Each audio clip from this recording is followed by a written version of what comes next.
Bonsoir Joël, bonsoir aux auditeurs de la REH à Jacmel, RLH depuis Boston, la capitale des grandes universités du monde. Bienvenue à tous et à toutes dans la page internationale au journal du 14h, joyeux week-end.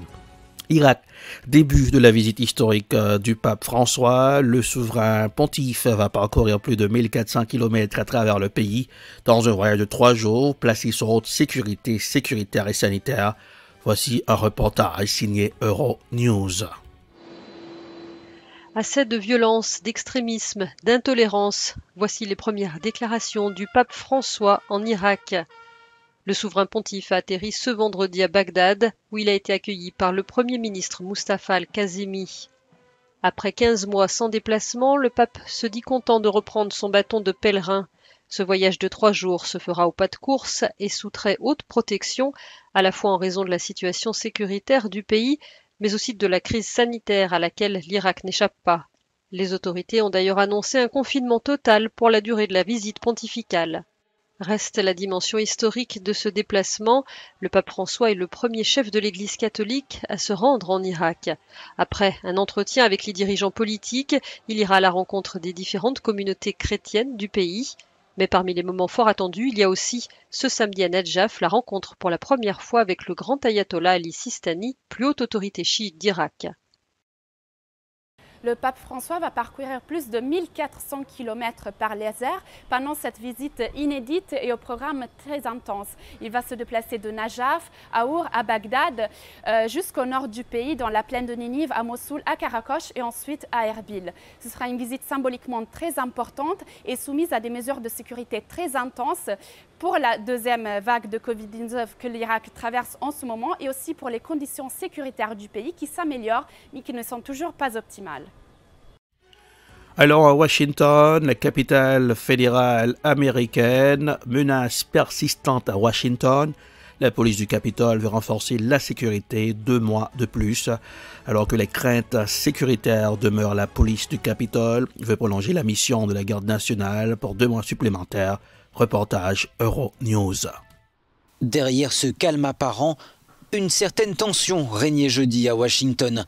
En cause, l'annonce qu'une milice cherchait à attaquer le Capitole 2 mois après l'assaut mené par des manifestants pro-Trump.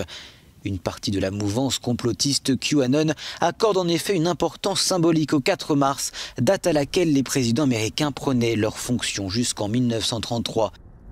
Le Capitole était donc sous haute sécurité, mais aucune manifestation ne s'est déroulée. Par mesure de sécurité, la Chambre des représentants à majorité démocrate avait avancé à mercredi soir les votes prévus jeudi. Elles étaient fondées sur des informations obtenues par les renseignements américains, selon lesquelles un groupe d'extrémistes non identifiés aurait évoqué fin février le projet de prendre le contrôle du Capitole. Des complotistes qui continuent de nier la victoire de Joe Biden, comme le faisaient les manifestants de l'assaut du 6 janvier. Ils sont persuadés que des fraudes massives, jamais prouvées, ont empêché la réélection de Donald Trump. Installé en Floride, l'ex-président n'a d'ailleurs pas réagi à cette nouvelle alerte, qui a fait à nouveau craindre le pire à Washington. Direction la Chine. La Chine impose sa réforme du système électoral à Hong Kong. Après avoir imposé sa loi sur la sécurité nationale à Hong Kong, le pouvoir chinois s'apprête vendredi 6 mars à réformer le système électoral dans le territoire autonome, dans le but d'écarter l'opposition pro-démocratie du pouvoir au profit des seuls patriotes. Reportage France 24. Devant les 3000 députés présents, le président Xi Jinping fait son entrée au Parlement. La session annuelle du Parlement chinois est ouverte. Le Premier ministre s'approche du pupitre pour présenter le rapport du gouvernement. Il est d'abord question d'économie et de croissance, l'occasion de se féliciter du travail accompli l'année dernière, malgré la crise sanitaire.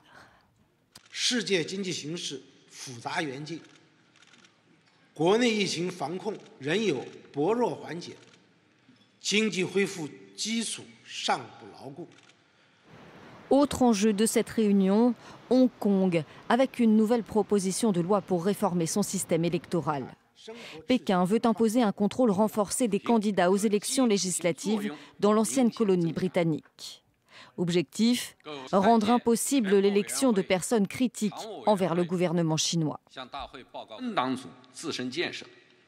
召开全国政协系统党的建设工作经验交流会，坚持委员主体地位，认真实施。 Une réforme qui s'ajoute à la loi sur la sécurité nationale à Hong Kong, mise en œuvre en juin dernier en guise de réponse au long mouvement de contestation pro-démocratie de 2019. Depuis, Pékin a multiplié les arrestations. Jeudi, 47 militants pour la démocratie, dont le dissident Joshua Wong, se sont retrouvés en prison pour subversion. Ils avaient été arrêtés dimanche au nom de cette loi draconienne.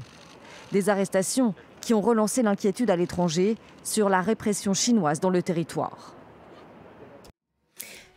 La Birmanie, situation de tension. Birmanie, on a peur d'être là, mais on se serre les coudes.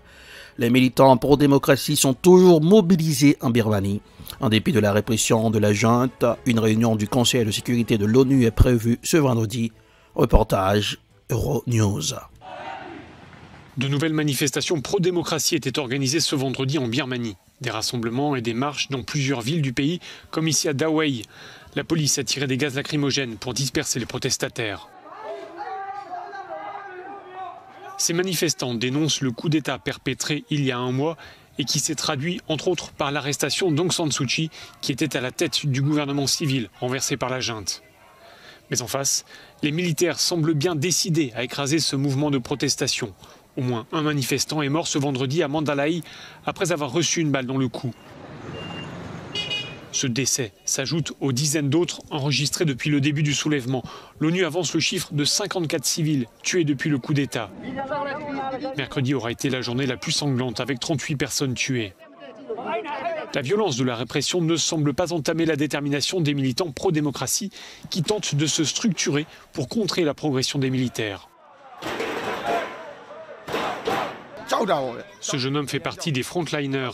Bien sûr qu'on a peur d'être là en première ligne, dit-il. Mais on se serre les coudes entre camarades. On s'engage à se protéger mutuellement si jamais l'un d'entre nous venait à être blessé.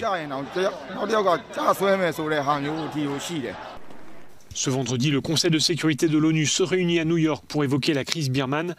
Pas sûr qu'il en sorte grand-chose. Jusque-là, 2 des membres permanents, la Chine et la Russie, se sont gardés de condamner le coup d'État en Birmanie, estimant qu'il s'agit, je cite, d'une affaire intérieure.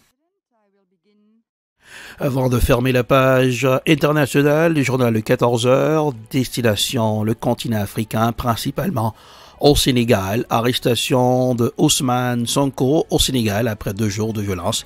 Dakar sous haute sécurité. Au Sénégal, le leader principal de l'opposition, Ousmane Sonko, a été arrêté le 3 mars alors que des centaines de ses sympathisants s'opposaient à la police dans les rues de Dakar. Reportage Euronews.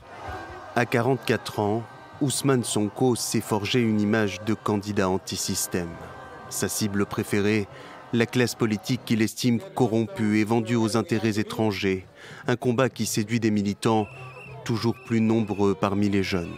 La jeunesse de ce pays, mais de manière générale, toutes les composantes de cette nation ont décidé de prendre leurs responsabilités et de reprendre leur destin en main. Ousmane Sonko est né à Thiès dans l'ouest du Sénégal, mais c'est en Casamance qu'il grandit. À cette époque, cette région reculée du sud est en proie à un conflit entre l'armée et des rebelles indépendantistes. Elle restera la grande oubliée des plans de développement dans le pays. Un contexte qui façonnera Ousmane Sonko. Après de brillantes études en droit, il devient inspecteur principal des impôts en 2002 avant de créer le syndicat de sa corporation. Mais ce n'est qu'en 2014 qu'il fait son entrée sur la scène politique, avec un nouveau parti souverainiste, les Patriotes du Sénégal pour le travail, l'éthique et la fraternité.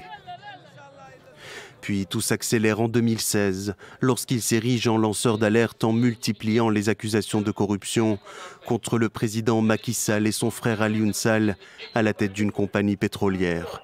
Des accusations qui lui valeront d'être radié de ses fonctions d'inspecteur par décret présidentiel. L'année suivante, Ousmane Sonko est élu député à l'Assemblée nationale avant de se présenter à la présidentielle de 2019 où il est arrivé 3e. Pour ses détracteurs, Ousmane Sonko est un populiste sensible à l'idéologie salafiste. L'opposant est depuis le 8 février dernier accusé de viol par une masseuse sénégalaise. Lui dénonce un complot du gouvernement visant à l'écarter de la course à la présidentielle de 2024. C'est la fin de la page internationale au journal du 14h. Présentation Erlich Dorelas. Réalisation Ed Prod et Télé Beltop. Je vous souhaite de passer un excellent week-end en compagnie de la REH. Joannel, joyeux week-end. Et il fait froid sur Boston. J'espère que les auditeurs à Jacmel vont se rendre à la playa pour ce week-end, puisque à Boston et USA, c'est un froid de Sibérie. Bonsoir, gardez le sourire. Le sourire, ça rajeunit le visage. Rendez-vous ici pour lundi. Bonsoir, à lundi.